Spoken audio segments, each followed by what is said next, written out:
Here we have our large round bale feeder being moved with our Bobcat CT 2025.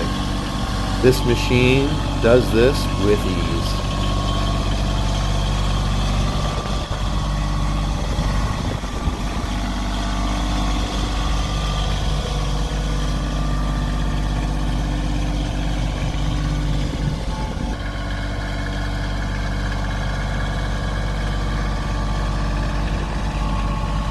A short drive across the field from paddock to paddock, moving it into our draft horse paddock.